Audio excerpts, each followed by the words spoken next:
Morning बच्चों, मैं उमा पांडे।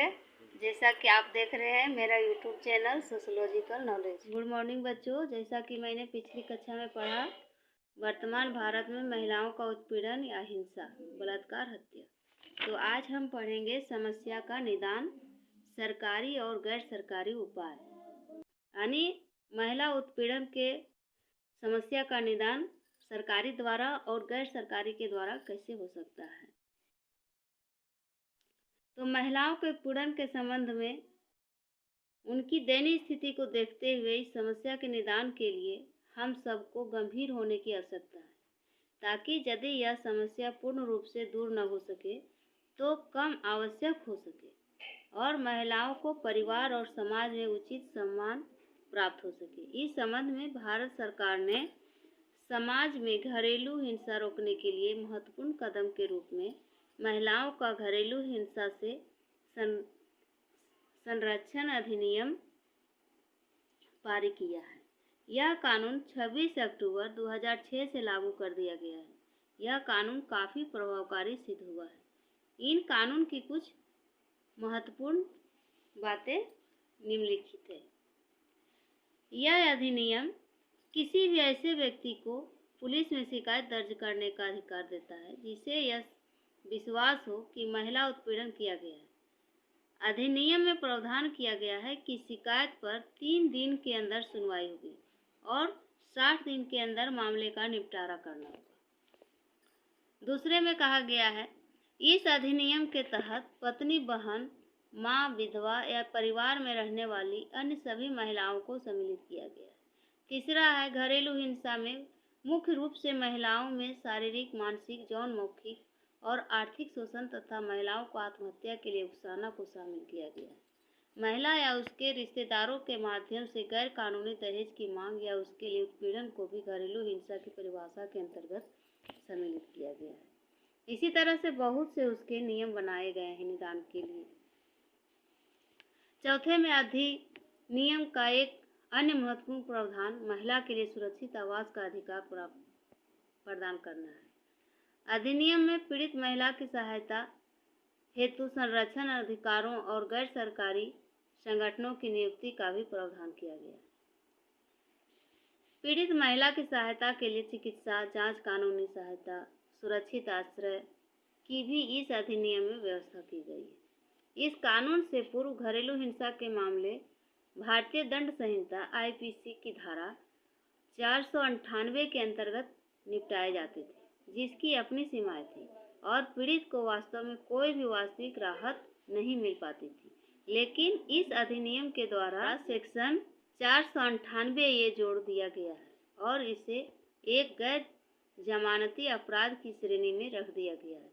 दोष सिद्ध होने पर अपराधी को 3 वर्ष तक का कारावास और 20,000 तक का आर्थिक दंड दिया जा सकता है। दहेज हत्या के मामले में कम से कम 7 वर्ष की सजा हो सकती है। ऐसे समस्या का निदान सरकारी और गैर सरकारी उपाय सोचे गए हैं। तो आइए अब हम पढ़ते हैं वर्तमान समय में भारत में नारी की स्थिति की वास्तविकताएं। Realities of women position in Indian at present. प्रख्यात पत्रकार व स्तंभ लेखक राजीव सजान की मान्यता है कि निश्चित रूप से भारत की महिलाओं ने तमाम बाधाओं के बावजूद नई बुलंदियों को छुआ है और घर के बाहर अपने को स्थापित भी किया है, लेकिन फिर भी उनकी समस्याएं कम होने का नाम नहीं ले रही है और उसकी प्रगति की गति प्रश्न चिन्हों का शिकार हो रही है। सर्वप्रथम भारतीय महिलाओं की उपलब्धियों की चर्चा करते हुए सजान ने लिखा है कि अगर हम भारतीय समाज पर दृष्टिपात करें तो पाएंगे कि चंद वर्षों में ही महिलाओं ने अपनी सफलता के झंडे गाड़े हैं, जो भले ही उनके पक्ष नई समस्याएं पैदा करने वाले कारक बने हों, पर पुरानी रूढ़ियां हिल गई हैं। आज भारत में महिलाएं न्यायिक सेवा में हैं और देश के उच्च न्यायालयों में 52 महिला जजों का होना बता रहा है कि सिर्फ उदाहरण देने लायक ही स्थिति नहीं है। सेना में भी महिलाओं का प्रवेश हो चुका है, महिला थाने भी खुल चुके हैं और विमान भी महिलाओं के निर्देश पर आकाश नाप रहे हैं। चिकित्सा के अतिरिक्त इंजीनियरिंग के क्षेत्र में भी महिलाओं ने अपने पैर जमाने शुरू कर दिए हैं। कुल मिलाकर शायद ही कोई ऐसा क्षेत्र हो जो महिलाओं से वंचित रहा हो। पिछले 10 वर्षों में भारतीय महिलाओं ने अपनी स्थिति में महत्वपूर्ण सुधार किया है, और यह सुधार ऐसा नहीं है कि उसे अपवाद कहकर हाशिए पर ठहरा जा सके। सच तो यह है कि अपवाद अब आसान राह बन रहे हैं और नारी के सुचारूपन का लोहा सबको मानना पड़ रहा है। तो ये सब सिर्फ महिलाएं अपने बलबूते से नहीं कर रही है, यह तभी कर पा रही हैं, इसमें भी उनका माँ पिताजी और उसके पति का सहयोग रहा है, इसलिए महिला आज आगे बढ़ रही है। इसी तरह से करोड़ों महिलाएं आज भी न किसी रूप में उत्पीड़न की शिकार हो ही रही है। अभी हाल ही में किए गए एक सर्वेक्षण के अनुसार भारत में 64% पति अपनी पत्नी को जदा कदा पीटते हैं। संयुक्त राष्ट्र जनसंख्या कोष की एक रिपोर्ट के अनुसार भारत में 15 से 49 वर्ष की आयु की लगभग 2/3 महिलाएं हिंसा का शिकार होती हैं। इसमें पिटाई, दुष्कर्म व यौन प्रताड़ना शामिल है और बहुत से यातनाएं अभी भी महिलाएं झेल रही हैं। तो इसी तरह से बहुत से महिलाओं पर यातनाएं हो रही हैं, लेकिन फिर भी महिला इसको झेलते हुए वह आगे बढ़ रही है। तो आइए अब हम देखते हैं वर्तमान भारत में लैंगिक विभेद और महिला सशक्तिकरण की आवश्यकता। Gender differentiation and need for women empowerment in modern India.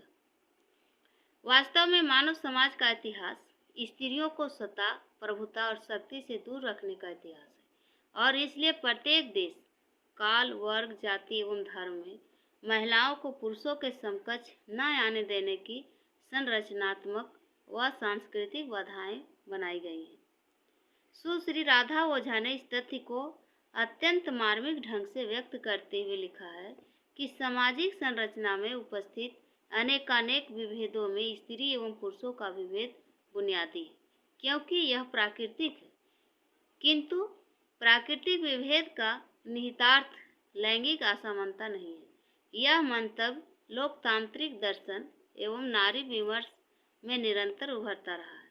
नारीवाद विमर्श ने कुछ बुनियादी प्रश्नों को इस रूप में उठाया कि सामाजिक, आर्थिक, राजनीतिक क्षेत्रों में स्त्री पुरुष असमान क्यों है, उनके अंतर संबंध आधिपत्य अधीनता के अंतर संबंध क्यों है, और यह स्थिति इतिहास के प्रत्येक दौर में वर्तमान के साथ लगभग सभी सभ्यताओं में कमोवेश अंतर के साथ कैसे निरंतर रही।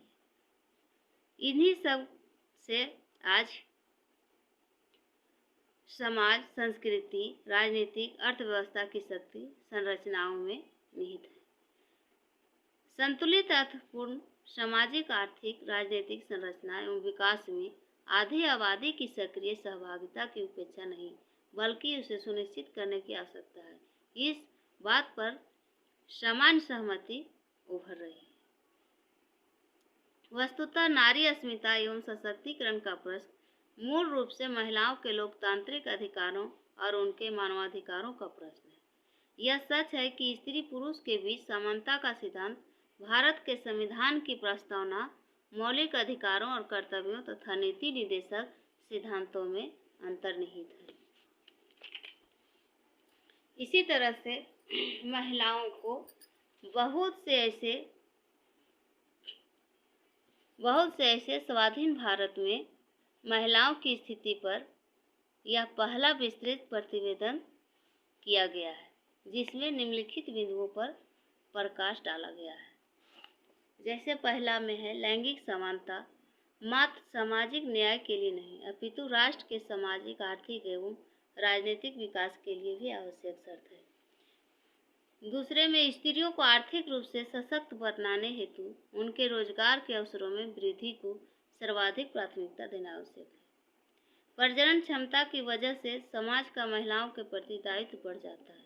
बच्चों के लालन पालन में माता के साथ साथ पिता एवं समाज को भी अपने दायित्वों का निर्वहन करना पड़ता है। घर के भीतर गृहिणी के कार्य को सामाजिक एवं आर्थिक दृष्टि से उत्पादक मानकर राष्ट्रीय बचत एवं विकास में अनेक योगदान को स्वीकार करना पड़ता है। वैधानिक समानता को वास्तविक समानता में बदलना पड़ता है। यानी स्त्रियों को भी घरेलू कार्य करते हुए भी, बाहर का कार्य करते हुए अपना घर परिवार को पूरा देखना पड़ता है। तो आज हम तीसरे चैप्टर ख़त्म कर दिए।